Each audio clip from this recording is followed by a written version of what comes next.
dhikrin e mëngjesit a mund ta bëjmë duke qenë shtrirë?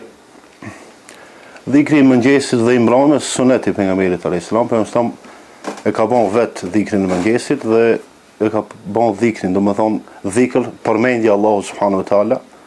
Ne kemi për obligim me përmend Allahun xhaleshanu, mirë po në këtë rast sunet i pejgamberit alayhis salam nuk prish punë me bën shtrirë, mirë po më mirë do të ishte me bën ulur. Për shembull e fal namazin sabahit në xhami, pastaj pas namazit sabahut në xhami aty e bën dhikrin e mëngjesit, edhe 15-20 minuta i merr kohë, edhe pas akşamit dhikrin e mbrëmjes. Mirë po nëse nuk mundesh, shkon te shtëpia, shtrinjesh, nuk prish punë.